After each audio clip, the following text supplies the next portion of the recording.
మీరు అనుకున్నారా అండి శ్రీను గారు మిమ్మల్ని రమ్మన్నప్పుడు టీంలోకి నేను చేయగలనా అని? అంటే అప్పుడు మీరు రైటింగ్ పార్ట్లోనే ఉన్నారు. రైటింగ్ పార్ట్ అప్పుడు చేశారు, అప్పటికి 2 skits చేశాడు. 10 skits చేసి 10 చేసి అప్పటికి.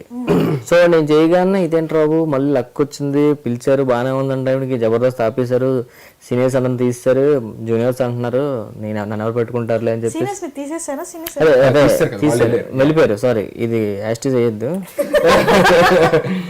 సీనియర్స్ వెళ్ళిపోయారు, సీనియర్స్ వెళ్ళిపోయారు, వేస్తారులే మళ్ళీ. సీనియర్స్ వెళ్ళిపోయారు అంటున్నారు రామ్ ప్రసాద్, బాగా బలిసిన రామ్ ప్రసాద్, బల్బు పెరిగిన రామ్ ప్రసాద్ అన్నీ వేసుకుంటారు. అది ఇచ్చాను. సో మళ్ళీ ఏంటి ఇలాగైంది అని జస్ట్ ఆ రోజే ఇంటికి వెళ్ళా, ఒక 2 days రెస్ట్ తీసుకున్నా. కానీ చిన్న నమ్మకం ఉంది, రాస్తున్నాను ఏదో విధంగా నేను ఇండస్ట్రీలో సెటిల్ అవ్వాలన్నా కొంచెం ధైర్యం వచ్చింది. నేను ఫస్ట్ నుంచి వద్దాం అనుకున్నా, అప్పుడు కూడా ఎలాగోలా సెటిల్ అవుతున్నా, ఇక్కడికి వచ్చిన ధైర్యం వచ్చింది. మళ్ళీ వెళ్ళిపోగానే ఏంటి ఇలాగైంది అనుకున్నాను, టైం పడుతుంది మళ్ళీ వస్తుంది ఛాన్స్ అనుకున్నాను. వెంటనే 2 daysలో మళ్ళీ ఫోన్ వచ్చింది. వెంటనే వీళ్ళే ఫోన్ చేశారు, సరే రా అన్నారు, సీని ఫోన్ చేసి రమ్మన్నాడు. వెంటనే సేమ్ అదే ట్రైన్ ఇంకా వాష్ చేస్తున్నారు ట్రైన్లో, రిటర్న్ ట్రైన్ ఎక్కి 2 days సేమ్ ట్రైన్ బయలుదేరి వచ్చా. వస్తే హ్యాపీగా 1 week ఉన్నా ఇక్కడే నీళ్ళతో. ఏం చేద్దాం ఫస్ట్ స్కిట్ మేమే విన్నాం. ఫస్ట్ స్కిట్ వాట్ ఈ షాట్ ఏం చేశారో అదే మేము విన్నాయా, హ్యాపీ. అప్పటి నుంచి ఇంకా కంటిన్యూ జబర్దస్త్, ఇప్పుడు పటాసు, మూవీస్.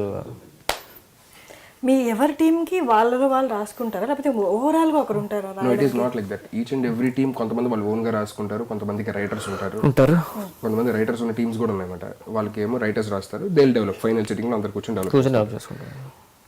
కొంతమంది వాళ్ళ స్కిట్ వాళ్ళే రాసుకుంటూ ఉంటారు అనమాట. మా స్కిట్లో రాసేది ఈడు. అన్ని స్కిట్స్కి మీరే రాసేస్తారా? 200 skits రాసింది ఆడే. సీనియర్ ఐడియాలు ఇస్తుంటాడు, సీనియర్ ఐడియాస్ ఇస్తాడు అనమాట. వీడు రాస్తాడు, రాసిన తర్వాత ఫైనల్ గా కూర్చొని మళ్ళీ డెవలప్ చేసుకుంటాం అనమాట. కంటెంట్ ఇచ్చేస్తాడు. ప్రాక్టీస్ లో మళ్ళీ కొంచెం ఏదైనా ఇంప్రూవేషన్స్ అవి వస్తాయి కదా, అలాగా.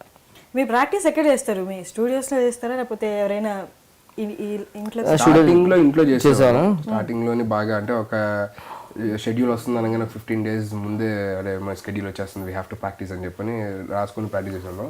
But later on we got habituated to the stage actually. అంటే మాకు అలవాటు అయిపోయింది అనమాట. జనాలు పల్స్ ఏంటి, ఏం చేయాలి, లేకపోతే జడ్జెస్ దేని లొకేషన్లో స్టార్ట్ చేస్తాం. సో అప్పుడు లొకేషన్లో అక్కడికక్కడ వెళ్ళి ప్రాక్టీస్ చేసుకొని చేసేస్తాం అనమాట. ఓకే, జస్ట్ రైటింగ్ పార్ట్కే టైం ఇప్పుడు మీకు అంతే. ఇప్పుడు కూడా మేము కూర్చుంది అందుకే. ఇప్పుడు మేము ముగ్గురు కలిసి ఉన్నామంటే ఎల్లుండి షూటింగ్ ఉంది, జస్ట్ ఐడియా కోసం ఏం చేద్దాం అనుకుంటే ఐడియా వస్తే వెళ్ళిపోతాం. ఎవరికాలం మళ్ళీ వచ్చింది కదా అని చెప్పని ఏదో ఒకటి తీసుకొస్తారు అక్కడికి. లొకేషన్లో ముగ్గురు కూర్చుంటాము, డెవలప్ చేస్తాము, దెన్ విల్ గో ఆఫ్.